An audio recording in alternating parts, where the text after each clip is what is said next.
আসসালামু আলাইকুম, কেমন আছেন সবাই? চলে আসলাম অ্যানাদার ভিডিও নিয়ে। আর আজকে আমাদের হাতে যে স্মার্টফোনটি রয়েছে এটা কিন্তু কেউ Y50 বলবেন না, কারণ হচ্ছে এটা ভিভোর সদ্য লঞ্চ হওয়া একটা স্মার্টফোন যার নাম হচ্ছে ভিভো Y30। মানে বলা যায় ভিভো Y50-র অনেকটা 99% সিমিলার কপি বলা যায় Y30-কে।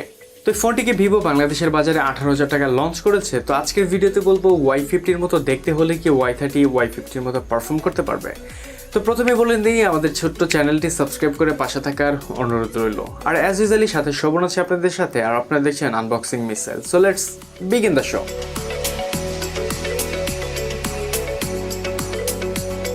আমাদের আজকের স্পন্সর এয়ারসেল। তারা হচ্ছে ভিভোর অথরাইজ একটি শপ। ভিভোর যে কোনো ধরনের স্মার্টফোন কেনার জন্য ঘুরে আসতে পারেন তাদের ফেসবুক পেজ বা আউটলেট থেকে। আর আপনি যদি আমাদের সাবস্ক্রাইবার হয়ে থাকেন তাহলে প্রথম 20 জন পাবেন 200 টাকা ডিসকাউন্ট। আর তাদের সম্পর্কে বিস্তারিত রইল ডেসক্রিপশনে। তো এই ফোনটির লুক এবং বিল কোয়ালিটি আমি আগেই বলেছি, যা হচ্ছে Y50-র একদম সিমিলার বলা যায়। মানে ডিজাইন এবং বিল কোয়ালিটিতেও বিন্দুমাত্র পরিবর্তন থাকছে না দুইটি ফোনের মধ্যে। Y50 এবং Y30 দুইটা ফোনই থাকছে 5000 mAh ব্যাটারি। তারপরে Y30 ফোনটা Y50-র চেয়ে অনেকটাই বাল্কি ছিল, মানে ভারী বলা যায়, যা বলা যায় ডেলি লাইফের লং টাইম ইউজে একটু হ্যাসেল হয়ে যাবে আপনার জন্য। এটি থাকছে Y50-র মতোই, সাইডে পাওয়ার বাটনের সাথে ভলিউম রকার এবং লেফট সাইডে থাকছে একটি সিম স্লট যেখানে ট্রিপল স্লট ইউজ করা হয়েছে। এবং নিচে থাকছে একটি speaker, microphone port, USB Type-C port এবং 3.5mm হেডফোন জ্যাক। ফোনটির ডিসপ্লেতে পাবো 6.47 ইঞ্চের একটি IPS ডিসপ্লে। তার মধ্যে হচ্ছে ফোনটার রেজুলেশন হচ্ছে 720p। মানে ফোনটার অফিসিয়াল প্রাইসিংয়ের কথা যদি বলি, এটা 18,000 টাকার ফোনে 720p ডিসপ্লেটা একদমই মানানসই নয়। সাথে ফোনটির পিপিআই ডেন্সিটি হচ্ছে 266, যার জন্য বলা যায় এত একটা বড় ডিসপ্লেতে এই রেজুলেশনটা আসলেই কেমন যেন শার্পনেস এবং ডিটেলসের ঘাটতি লাগছিল আমার কাছে। যার জন্য বলবো এই ফোনটিতে 1080pর একটি ডিসপ্লে রাখাটা অবশ্যই দরকার ছিল।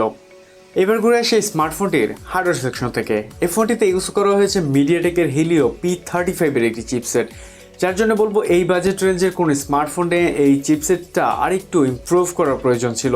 আর এই চিপসেটটি হচ্ছে 12nm আর্কিটেকচার একটি বিল, সাথে এর ম্যাক্সিমাম ক্লক স্পিডও হচ্ছে 2.35 GHz।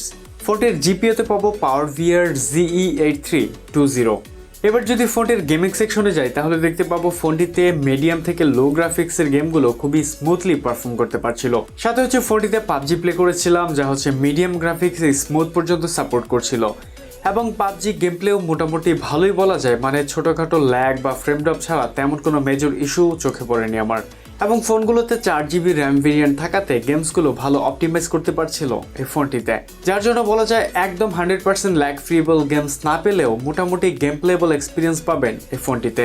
এবং সাথে ফোনটির ওএসে থাকছে ফান্টাচের 6.0 এবং সাথে থাকছে অ্যান্ড্রয়েডের 9.0Q, যার জন্য বলবো অ্যান্ড্রয়েড ভার্সন 10 থাকলে অবভিয়াসলি বেটার হতো এতে।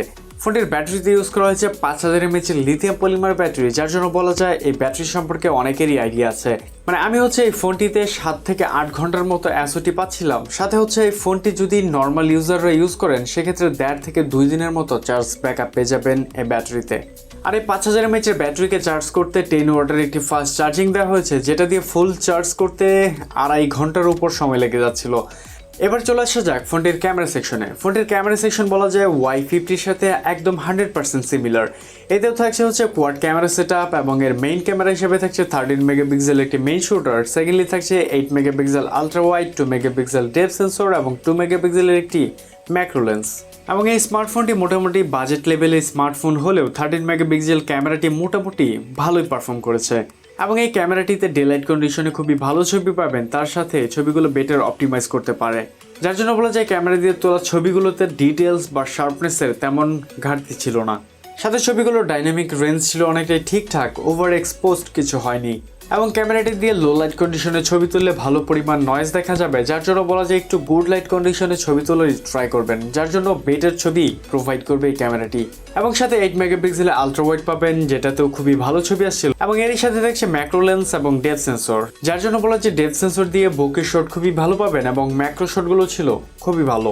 ফোনটিতে থাকছে 8 মেগাপিক্সেলের একটি সেলফি ক্যামেরা, যার জন্য বলা যায় সেলফি ক্যামেরা ছিল মোটামুটি বেটার। এই সেলফি ক্যামেরাতে মোটামুটি রিয়ারের মতো ভালোই ছবি পাবেন, তবে এর সেলফি ক্যামেরার কোয়ালিটিটা তেমন একটা বেটার লাগেনি আমার কাছে। কারণ হচ্ছে ফ্রন্ট ক্যামেরার ছবিগুলো অনেকটা স্মুথ করে ফেলে, যার জন্য আপনার ন্যাচারাল কালার টোনটা অনেক সময় পাওয়া যায় না। না, যার জন্য বলবো এর বিউটি মোডটা আরেকটু কম হলে আরেকটু ন্যাচারাল কালার টোন পাওয়া যেত এই ক্যামেরাটিতে। তো ওভারঅল ক্যামেরা কোয়ালিটি বলা যায় মোটামুটি অ্যাভারেজ লেভেলেরই।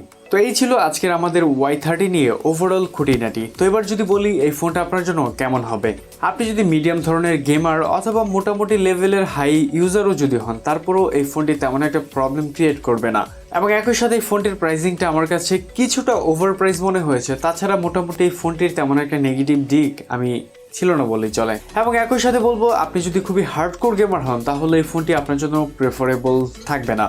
তো এই ছিল আজকের মতো আমাদের ভিডিওতে। ফোনটি কেমন লাগলো তা জানাতে ভুলবেন না কমেন্ট সেকশনে। এবং যদি আমাদের কাছে কোনো কিছু জিজ্ঞাসা করার থাকে অথবা টেকনোলজি সম্পর্কে যে কোনো তথ্য জানার জন্য কমেন্ট করবেন, আমরা খুবই দ্রুত রিপ্লাই করার ট্রাই করব। তো আজকের মতো ভিডিওটা এখানে শেষ করতে হচ্ছে। সাইন আউট করছি আমি শোভন। দেখা হবে পরবর্তী কোনো গ্যাজেট বা স্মার্টফোনের রিভিউ নিয়ে। সে পর্যন্ত ভালো থাকবেন। আল্লাহ হাফেজ।